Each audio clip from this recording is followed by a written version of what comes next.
Добрый день, уважаемые жюри, участники проекта «Гордость нации». Виджауланын. Я учитель коми-языка школы номер 18 города Сыктывкара, Республики Коми Чумакова Ирина Алексеевна.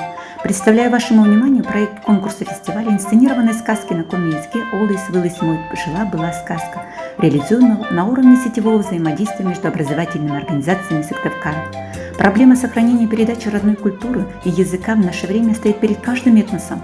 Необходимо проводить мероприятия с активным вовлечением учащихся в познавательную деятельность по изучению литературы, фольклора, истории родного края. Одним из самых масштабных является конкурс-фестиваль инсценированных сказок на коми-языке. В инсценировке сочетается музыка, живопись, танец, литература, актерская игра, театрализация. Все они воздействуют на эмоциональный мир ребенка. Посмотрите на разнообразие коми-сказок, постановок, интересные костюмы, необычные декорации на сцене. Проект создает условия для развития творческого потенциала учащихся, способствует повышению интереса к изучению коми-языка, культуры, истории народов. Это особенно актуально в наше время, когда все меньше людей, говорящих на родном языке. Уникальность проекта состоит в этапах проведения. В ходе подготовки учащиеся посещают музеи, театры, организуются встречи с известными людьми, мастер-классы с артистами коми-театра. В ходе инсценирования дети разных национальностей познают культурные ценности коми-земли посредством полного погружения в историческую эпоху и языковую среду. Чтобы организовать и провести такое масштабное мероприятие, надо приложить немало усилий. В нашей школе есть музейный уголок, в котором бережно хранятся ценные реликвии.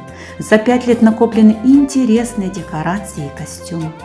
А в этом году победители и призеры муниципального конкурса «Олыс вылыс мой» выступили не только на школьной сцене, но и в театре на фестивале «Коми-рытьяс коми-вечера», посвященного столетию коми. Ежегодно репортеры республиканских телеканалов освещают наш проект в средствах массовой информации.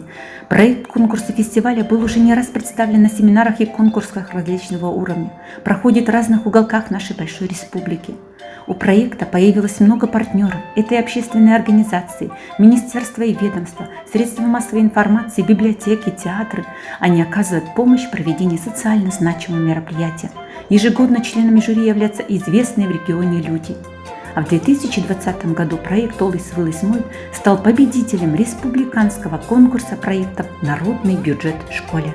Фестиваль в дальнейшем будет только развиваться и радовать зрителей новыми постановками. Спасибо за внимание. Аттивичедамыш.